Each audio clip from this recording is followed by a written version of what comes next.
ഇന്ത്യയുടെ തേജസ് പോർ വിമാനം തകർന്നു വീണ് പൈലറ്റിന് വീരമൃത്യു. അഭ്യാസ പ്രകടനത്തിനിടെ വിമാനം നിയന്ത്രണം നഷ്ടപ്പെട്ട് താഴേക്ക് പതിക്കുകയായിരുന്നു. അൽ മക്തൂം വിമാനത്താവളത്തിനടുത്തു വെച്ചായിരുന്നു അപകടം.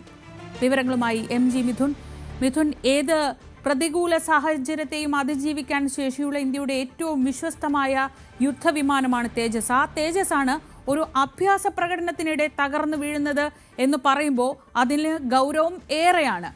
ഈ മണിക്കൂറുകൾ പിന്നിടുമ്പോൾ ഇതുമായി ബന്ധപ്പെട്ട് എന്തൊക്കെ വിവരങ്ങളാണ് പുറത്തു വരുന്നത്?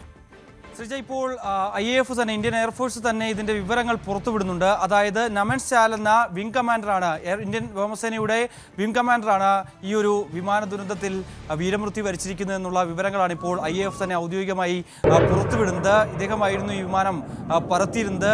2009 മുതൽ വ്യോമസേനയുടെ ഭാഗമായിട്ടുള്ള വിംഗ് കമാൻഡർ കൂടിയാണ് ഈ നമൻ ശാൽ എന്ന് പറയുന്നത്. വളരെ പരിചയസമ്പന്നനായിട്ടുള്ള, നിരവധി തവണ ഈ വിമാനങ്ങൾ പറത്തിയിട്ടുള്ള റെക്കോർഡുള്ള ഒരു വിംഗ് കമാൻഡർ കൂടിയാണ് നമുക്ക് നഷ്ടമായിരിക്കുന്നത് എന്നുള്ളതാണ്.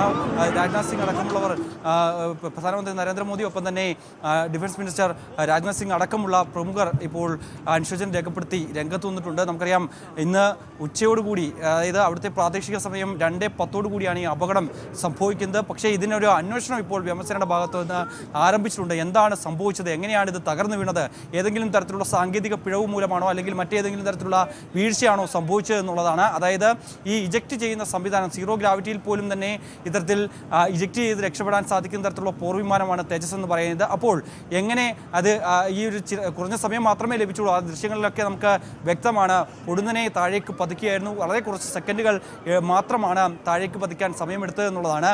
ആ സമയത്ത് ഇജക്റ്റ് ചെയ്യാൻ പൈലറ്റിന് സാധിച്ചില്ല എന്നുള്ളൊരു പ്രാഥമിക നിഗമനത്തിലേക്ക് കാര്യങ്ങൾ എത്തുന്നുണ്ട് എന്നുള്ളതാണ്. അതായത് കഴിഞ്ഞ 4 ദിവസങ്ങളിലും സമാനമായ രീതിയിലുള്ള വ്യോമസേനയുടെ ഭാഗമായി ഇത്തരത്തിൽ ദുബായ് എയർ ഷോയുടെ ഭാഗമായി ഇത്തരത്തിൽ വ്യോമാഭ്യാസം നടത്തിയിട്ടുള്ള ഒരു വിമാനം കൂടിയായിരുന്നു ഇത്. പക്ഷേ അപ്പോഴൊന്നും തന്നെ ഈ സാങ്കേതിക തകരാറോ അല്ലെങ്കിൽ ഇതുമായി ബന്ധപ്പെട്ട് മറ്റ് പ്രശ്നങ്ങളുണ്ടോ എന്നുള്ള ഒരു തരത്തിലുമുള്ള റിപ്പോർട്ടുകളില്ലായിരുന്നു. പക്ഷേ കഴിഞ്ഞ ദിവസങ്ങളിൽ ചില വ്യാജ പ്രചരണങ്ങൾ ഇങ്ങനെ സമൂഹ മാധ്യമങ്ങളിൽ ഉണ്ടായിരുന്നു. ഈ തേജസിൻ്റെ ഒരു വിമാനത്തിൽ നിന്ന് ഓയിൽ ലീക്കേജുകൾ ഉണ്ടാകുന്നു എന്ന തരത്തിലുള്ള ചില വ്യാജ പ്രചരണങ്ങൾ സമൂഹ മാധ്യമങ്ങളിൽ അടക്കമുണ്ടായിരുന്നു. അത് തള്ളിക്കൊണ്ട് ഇത്തരത്തിൽ ഡിഫൻസ് മിനിസ്ട്രി അടക്കം രംഗത്ത് വരുന്ന ഒരു പശ്ചാത്തലം, IAF തന്നെ ഇതുമായി ബന്ധപ്പെട്ടുള്ള ഔദ്യോഗിക സ്ഥിരീകരണം ഇതിനെ തള്ളിക്കൊണ്ട് വരികയും ചെയ്യുന്നു. അങ്ങനെ ഒരു തരത്തിലുമുള്ള പ്രശ്നങ്ങളില്ല, വ്യാജ ചിത്രങ്ങളാണ് ഇതുമായി ബന്ധപ്പെട്ട് പ്രചരിക്കുന്നത് എന്നടക്കമുള്ള കാര്യങ്ങൾ അവർ വിശദീകരിക്കുകയും ചെയ്തിരുന്നു. അതിന് തൊട്ടു പിന്നാലെയാണ് ഇന്ന് നടന്ന ഈ വ്യോമാഭ്യാസത്തിനിടെ ഇങ്ങനൊരു അപകടം ഉണ്ടാകുന്നത്.